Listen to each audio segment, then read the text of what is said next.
Well, hello everybody, and welcome to this session of the BAPT conference. Our conference is called The Power of Personality, EQ Unlocked. And I'm really pleased to be here today with Dr. Vicky Joe and Robin Wiley. They're good friends of BAPT. They've spoken at many of our conferences in the past, including our in-person event last year in London. So it's great to be here with them. And I know they've got some wonderful content to share with us. So, Vicky, over to you. Great. Hi, everybody, and welcome. We are thrilled to have you here. So, greetings from Andover, where my husband Robin and I are at the moment looking after a cat named Molly. So, as we get underway, we'd like to design our alliance with one another on this Zoom session. So, here's some agreements that we would like us to work with. First of all, if we can all be on camera. I realize some people are camera shy, but it means a lot to us to be able to see people's faces. So please do us a favor and be visibly present so we can try to create kind of a live conference experience together. So will you raise your hand if you agree to that? Yes, hands up. Great, terrific. Please have some paper, some loose paper and art supplies or drawing tools, something. We'll be asking you to use them during an exercise later on. Show of hands. Yes, yes, yes. Great. Thank you. And we have some exercises and breakout rooms are scheduled, and we'd really love for you to participate. So will you agree to that? Okay. And last, if you can save your questions until the end, that will be much appreciated. So this session is going to move fast because we want to cover a lot of ground. Luckily, it is being recorded, so you can watch it again if you missed something. Just so you know where we are headed. We're going to explore the intersection of typology and emotional intelligence from a values perspective, looking at where they intersect and where they diverge. We will also introduce you to a coaching technique that you may find useful. We acknowledge this is a big topic and it's impossible to cover it all in this time frame. And as we get underway, we'd like to thank all the people working to make this session possible. Everyone at BAPT, Jerry Gilpin, Sarah Perot, and Catherine Stothart, who is emceeing for us today. Now, if you have any tech problems, please turn to Catherine for help because we won't be able to help you. So who are we? Well, I'm Dr. Vicky Joe, and I have a PhD in depth psychology, and I'm an MBTI master practitioner. And I'm Robin Wiley, an MBTI master practitioner with over 30 years of experience using typology in a corporate setting. You can read more about us in the program or look us up online. And we are really glad you're here. This session is stubborn. There we go. So this session is a little bit different. We are exploring two frameworks, psychological typology and emotional intelligence, and what happens when they collide. Now, you might assume these frameworks naturally fit together. After all, F stands for feeling. Oh, that didn't go through. I was afraid of that. F stands for feeling in the MBTI, right? Emotional intelligence, the feeling function. So they sound connected, but no. Actually, Jung pointedly held emotion outside of the framework of type. In fact, he drew a hard line between feeling as a valuing function and emotion, which he saw as involuntary and unconscious. He asserted that the feeling function is fundamentally about evaluating and assigning value rather than simply experiencing emotions. Let's lay some groundwork with typology. Jung described 8 functions of consciousness, 4 ways we take in information, and 4 ways we evaluate it. Importantly, these are conscious processes. In contrast, he called emotions, quote, unconscious eruptions, end quote, or, quote, elemental outbursts, end of quote. He said that They disrupt the rational order of consciousness. So Jung's, Jung's feeling, Jung's feeling sorry. function characterizes values, good and bad, agreeable, disagreeable. In Jung's model, feeling tells us the value of things. It is not emotion. And that distinction made him a bit of a heretic in his day, since it went against current dogma. Jung even declared, emotions are often confused with feelings, but this is all wrong. Feeling, i.e., the feeling function, is a valuing function, whereas emotion is involuntary. In affect, you are always a victim. Even the MBTI manual clarifies this by saying, quote, the term feeling is not to be confused with emotional, end quote. That's their official position. Now contrast that with emotional intelligence. Goleman's model is all about emotions, noticing them, managing them, using them to inform decisions. Goleman's 5 key domains are self-awareness, self-regulation, motivation, social skills, and empathy. Therefore, cognitive typology avoids emotion. Emotional intelligence embraces it. These frameworks seem at best parallel, but at worst incompatible. But there is a bridge, and that bridge is values. Now, Jung himself admits that he could just as well have named the feeling function the valuing function to avoid this common misunderstanding. Values are core to our function preferences, and in turn, values evoke emotions. So maybe we can't link feeling to feelings, but we can link functions to values and values to emotional experience. Now let's explore this idea more directly. I'll invite you to take 2 minutes and write down 5 values that matter to you, things that define what's important in your life. I'm setting the timer now for 2 minutes.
I have a minute left. Do people need more time? Do they need that minute? Who needs more time? Hold up your hand if you do. Okay, great. I always try to make sure I give enough time, and sometimes I overdo it. So as a shock to Catherine, this is where I want to put people into breakout rooms. It's just a pair and share, and we're going to give each person 5 minutes to share their list and then reveal how do these values reflect your type preferences. Now we'll send you a little broadcast when it's time to switch speakers. And then after 10 minutes total, you're going to get one more secret instruction.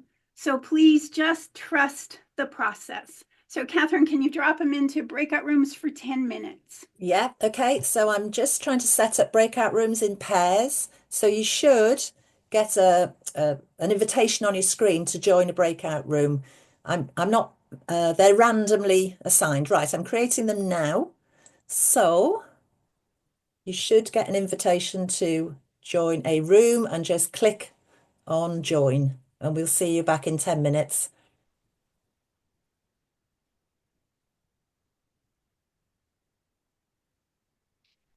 And I'll stop the recording. No, I'll pause, I mean the recording. Again. There we go. Over to you, Vicky. Okay, I hope everyone's back now. We were hoping to do this in the breakout room, but then tech wasn't helping us. But we have a little surprise for you. Your partner from the breakout room is about to play the role of fate. They're not a villain, they are just an impersonal force. And what they will do is choose one of the values from your list and take it away. It's gone. You no longer get to enjoy that value. It's simply vanished. So I'll ask you to let yourself feel that and then switch partners and return the favor. So you'll have 2 minutes each. And again, we'll tell you when to switch. So Catherine's going to drop you back in the same breakout rooms to play the part of fate. Okay, brilliant. So you should have an invitation on your screen now to join the same breakout room as previously.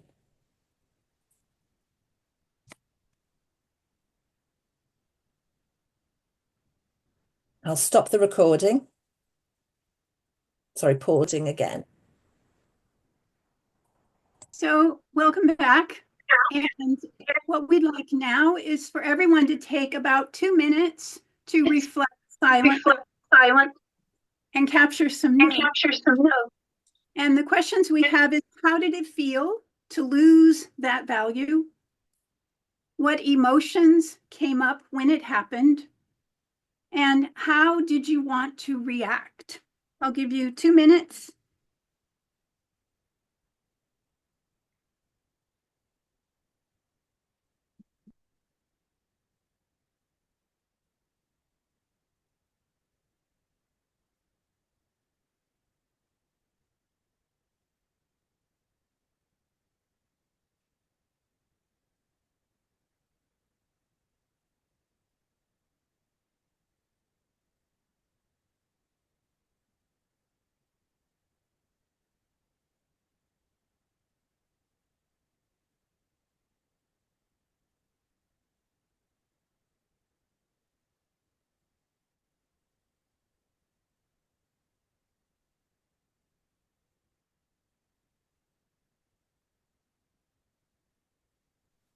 I will just briefly pause the recording again as we're all silent. So I'm going to give you a little bit of background about Jung himself. He had his own emotional reckoning after breaking from Freud. He basically withdrew from life, from society. He was in a psychic crisis, and he even kept a gun in his bedside table. But instead of breaking down, he turned inward to what we now call active imagination. He dialogued with inner figures, recorded his fantasies, and drew elaborate imagery that became what we now know as the Red Book. He disclosed that, quote, to the extent that I managed to translate the emotions into images, that is to say, to find the images which were concealed in the emotions, I was inwardly calmed and reassured, end of quote. And we're going to borrow that idea. So I'll invite you to return to your values list. Focus on that value that was taken away. And invite your unconscious to show you an image that captures how you felt when it happened. Now, just to be clear, this is not an image of the value itself, but rather an image of your emotional reaction toward losing it. And then I'll invite you to draw that image, doodle it, diagram it. You're only going to have 5 minutes or so, so no art degree is necessary. So 5 minutes starting now.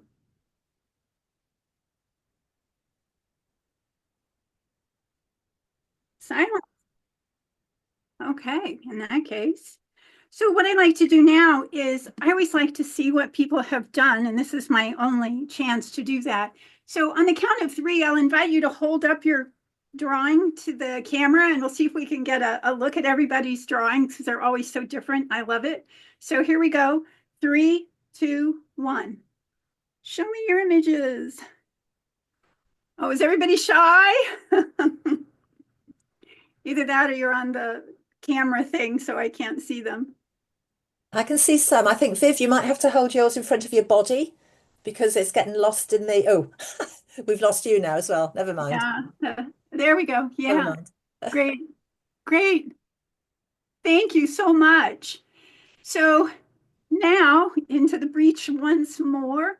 I'm going to put you back in those breakout rooms, the same partner. Now this time you're going to ask each other 7 coaching questions about their image. Now feel free to take a screenshot or a cell phone photo of these questions. And because of our time constraints, again, you're only going to have, can we do 5 minutes a person, or how long do you think, Robin? I think 4. 4 minutes? Oh my gosh. Okay. So, so here are the questions. What stands out most in their image? What does this image, this shape mean for you? What's important about the size of this? How does this image reflect your emotional response?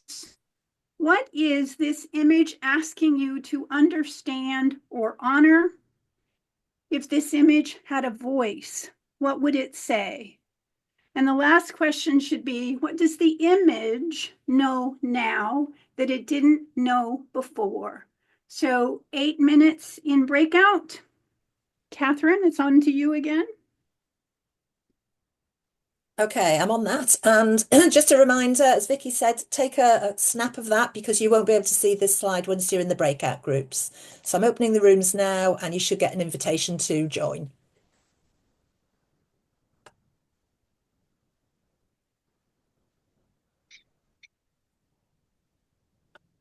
Actually, I might be able to use the broadcast feature to I'll just start the recording again. So welcome back, everyone. And if you would be kind enough to go into the chat and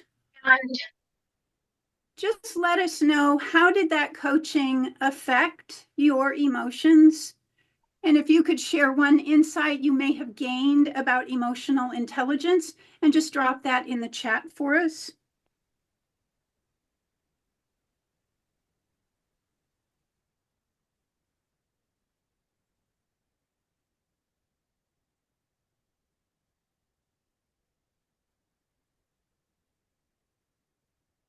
Nobody's chatting.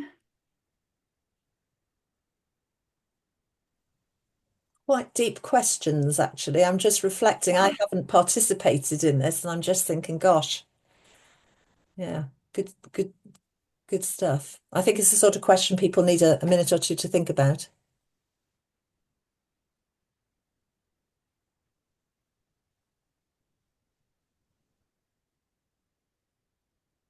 Anybody want to come off microphone or on microphone and speak verbally to those questions?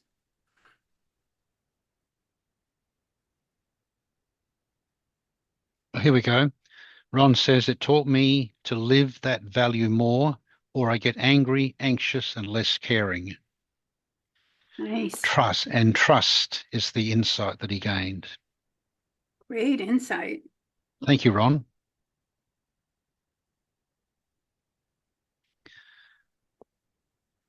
And Jula says, brought the value to the surface, high enough to feel the emotion at a physical level. And Ron just clarified the value is trust. Okay. Thank you, Ron.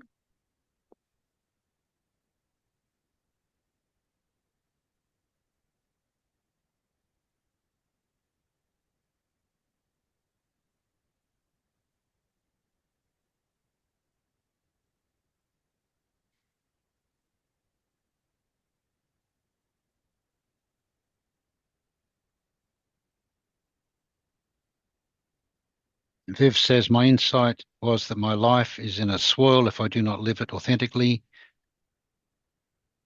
And I am watching myself with disdain and horror and anger if I do this. Wow, that's deep.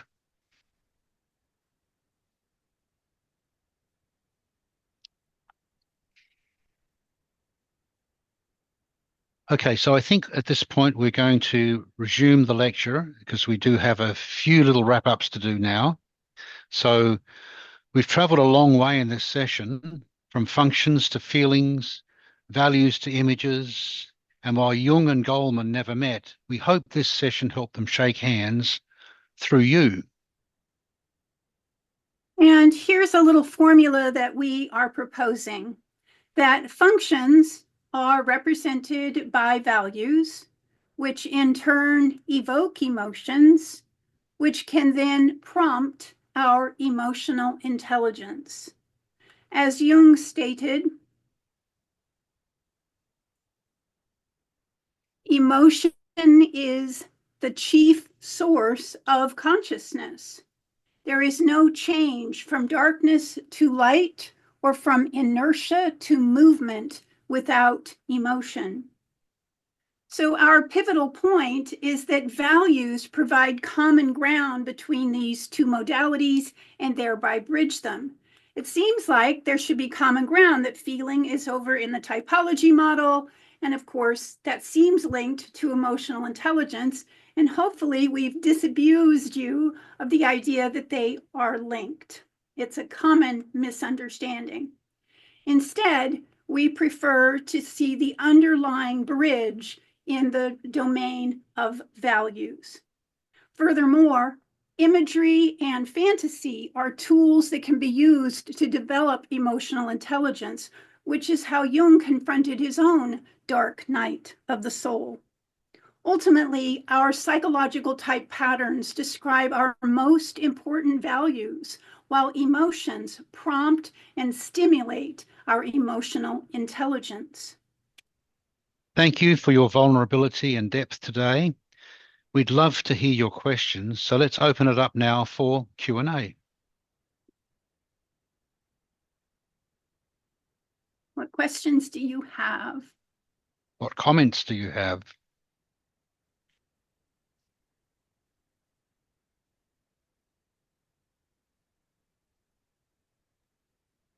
I'll make one quick comment if I may. So Ron's insight that he put into the chat, that I related to that very much, in that I know that when I don't have enough time to do the things that are important to me, I feel very frustrated and irritable, and that comes out in my relationships with other people. So although it's not really their fault, it affects my behavior. So it's quite damaging if you don't have enough time to do those things that are important to you, that reflect your values. It potentially it damages all sorts of things around you, in my opinion, anyway. That's my no, fabulous insight, because we tend to go around and think, oh, if only my mother was nicer to me, or only my girlfriend would call me, or my husband should take me out for dinner, or, something. And we do the, them. Whereas if we can go inside and do that self-management, we might find the ways that we aren't taking care of ourselves, and that we can reach out a hand and ask the husband to take us to dinner, or our mothers to listen to us, or whatever it is. So that's a fantastic insight.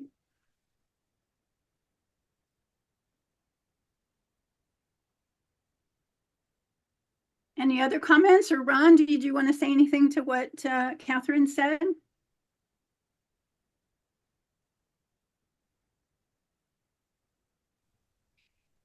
I don't really have a comment on it. I totally agree.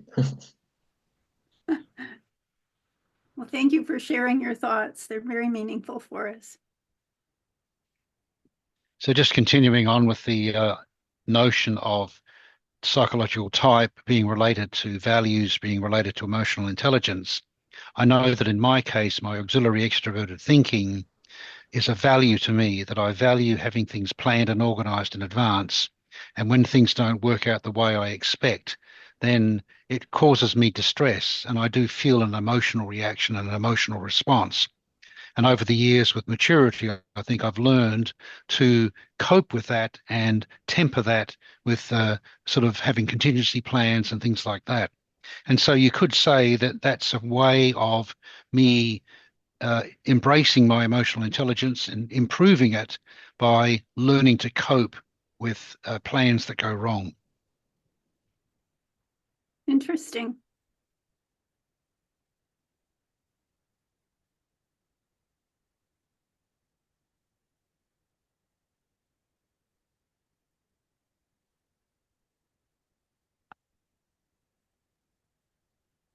So are there any other questions or comments for Vicky, Jo and Robin?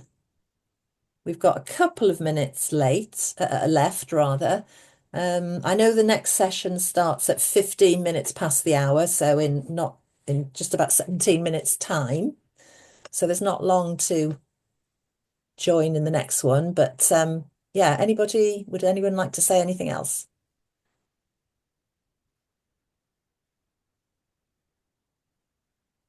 Yeah, I just liked the format on also the exercises, the questions on how to use this. And this one, Carl Jung wrote was also quite interesting. I didn't know this one before. So for sure, was a nice session. Good. Thank Good. you. Thank you. Robin and Vicky, is this your final slide? Do you have another slide at the end? I wasn't sure if this is where it finishes. This is where I've been actually, and thank you for saying that, because usually at this point I stop sharing so people can see our shining faces. Brilliant. Okay, well, Vicky, Jo and Robin, I'd like to thank you ever so much for this session. It's been very thought-provoking.